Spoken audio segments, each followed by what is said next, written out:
What's going on, guys? Welcome back to another episode of the Leadway Wealth Builders Podcast, episode 181, where today I'm breaking down renovation budgets and tracking expenses. If you haven't listened to this podcast before, my name is Chris Rickenbaugh, and I am documenting my journey in real estate and business and also bringing on high-level investors to share their stories about how they built their businesses. I was just recently interviewed on the Bigger Pockets Rookie podcast, and I was able to document my story a little bit. So if you're coming from that podcast to listen to me today, thank you so much. And this is a personal documentation of what I'm going through in real estate and business. You can connect with me on social media, TikTok and Instagram at chris.rickenbaugh. That's chris.reichen.bach. And if you're listening to this podcast, thank you so much, and stay right where you are, as we're available on YouTube, Apple, Spotify, Podbean, and Amazon Music. So without further ado, let's hop into the episode. So renovation budgets and tracking expenses are huge when you're flipping houses, or even if you're just having rentals that need a little bit of repair, because you're able to figure out if you're making money, if you're losing money, and where exactly you're at on the scope of things, especially if you're trying to figure out a cash-on-cash return or anything along those lines. So being able to find the budget is the biggest thing, because that's going to be step one. Is when we're looking to renovate a house, we're trying to figure out, is this even in the realm of, can we buy this property? How much needs put into it? Because if you're on Zillow thinking, we could put, 40 grand into this thing, and then you get in there, or you purchase the property without seeing it, and next thing you know, you're going to be spending $80,000 because there's so many things that you didn't see. So I want to talk about how we're understanding those, being able to just look at them on Zillow, being able to find those houses, and then being able to actually go through it with the contractor, and then submitting it to the hard money, and then how you are tracking your expenses, because this is huge. This is where you're going to actually know your numbers and be able to get that data for future projects. So how to find your budget. So analyzing before walking the property is huge, because, you can see a lot of distressed houses on Zillow, on anywhere, even Facebook, but without knowing some of the details of the house, you're not exactly able to get a full scope of work. So something that we've worked with a couple contractors on is, how are they finding their numbers? So they charge per square foot. And when we're finding those renovation budgets, we're able to say, if it needs everything on the interior, like floors, paint, kitchen, bathrooms, and it's a 1,000 square foot house, we're normally going to be in the ballpark of $45 to $50 a square foot. So that's going to put let's just say it's perfect on the outside. We don't need to touch it. And all we need to do is the interior. So then we would be looking at about a $45,000 to about $50,000 renovation. And that's how we know that we can get our numbers. We can start running ARVs and seeing if this is even worth a project to pursue.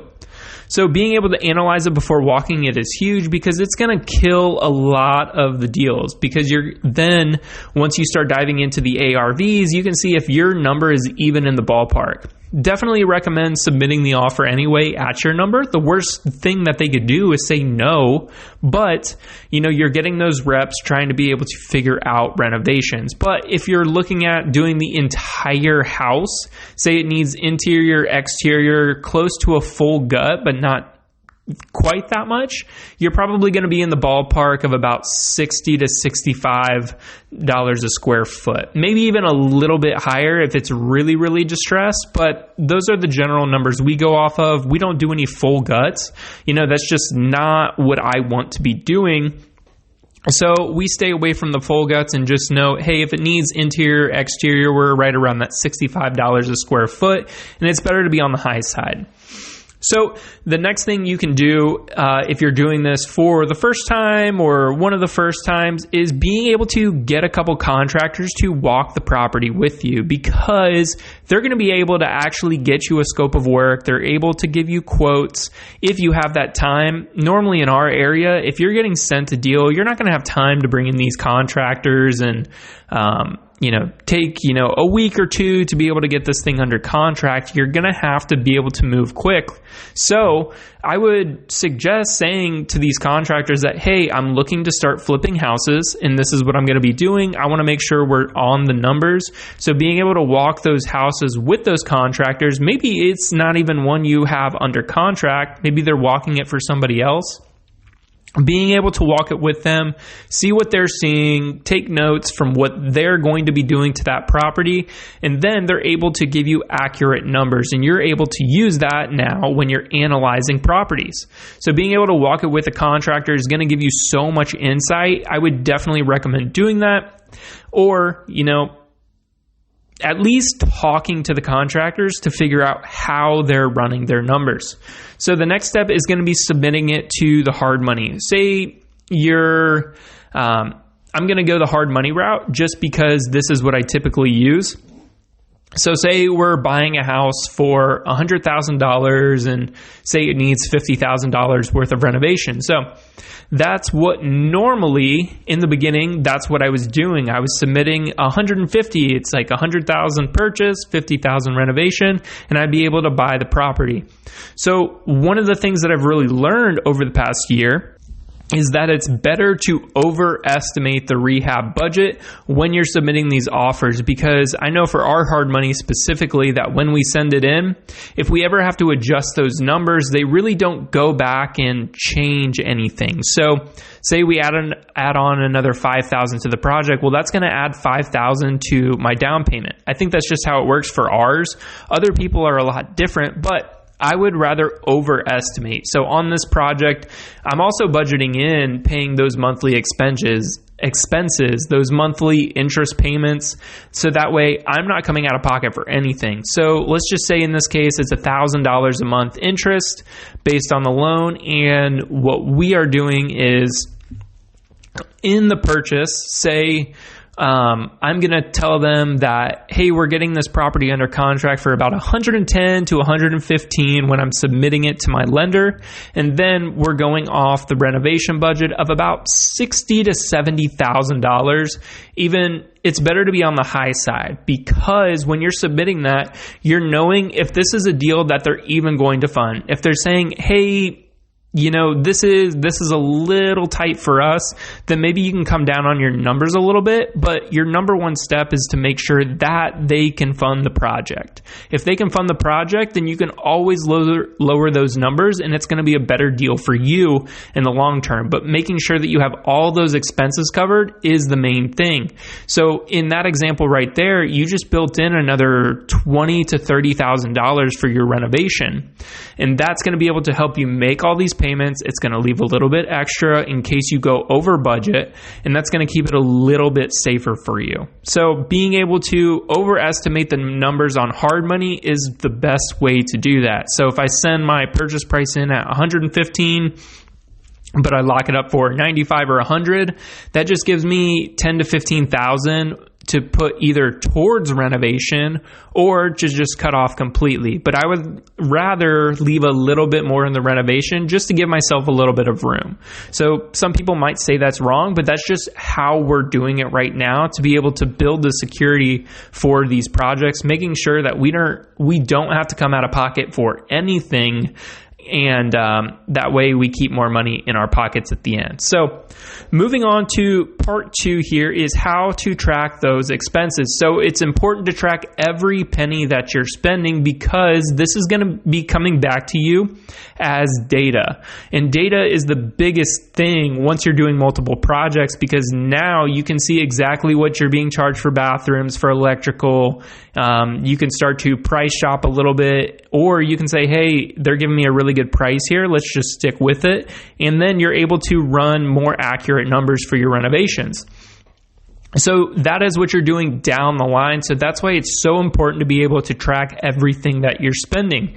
And each contractor is going to be doing that a little bit different. Some people pay for labor. Some investors, they pay for all of their expenses, as in rehab materials, and then they pay labor separately. That's one way to do it. Or some contractors say, hey, if you just pay me this amount, we're going to be, say it's, your project's $60,000, you do quarterly payments. So you do 15,000 payments, or 15,000 in payments, and that's for labor and material.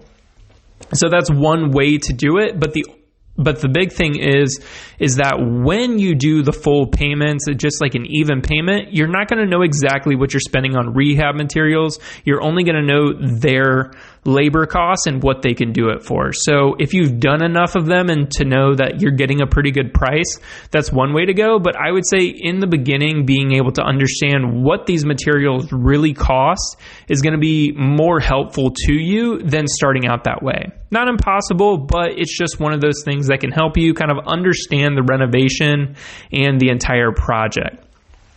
So how do you track them? It's as simple as getting a Google spreadsheet or any type of spreadsheet and being able to put your date, the price of what you paid, the items that were purchased, or just a summary of what it was. So you would say bathroom materials, tub, vanity, whatever. And then you would put the vendor where you got it from, Home Depot, Lowe's, Floor and Decor. And then you would put any notes on the side to see, if there were any extra things that needed to be added in. Those are for that notes page. So simple, their date, price, item purchase, vendor, and then your notes. And then receipts are going to be big because that's when you can actually go line by line and seeing what your contractor is actually spending at Lowe's, because he's able to send in that receipt to you. You're able to verify down to the penny rather than just, a flat number. He's like, I went to Lowe's and spent $2,000. Well, if he only spent $1,500, then you paid $500 for his Lowe's trip. So you don't want to be doing that. You want to make sure that you're paying at the counter or at the register. They're having to call you and say, hey, this is the price. Here's some of the items. And then you're good. And then you pay it over the phone by card. That's one way to do it. It's not good to have your contractor go there and then bill you back for those materials. You want to be able to see receipts. And how you're going to be tracking these receipts is kind of up to you. Some people have their own system through Google Drive. I love using the app SimplyWise because all I have to do, I can make my own folder for each project. I can scan that receipt and it automatically uploads to the SimplyWise platform. And then I can just separate it into whichever project is going on. So then you have receipts that are actually tracked, and then you're able to download that spreadsheet at the end of the project, end of the month, whatever, to be able to show exactly what you've spent on those projects. So I like using SimplyWise to just track those Lowe's receipts.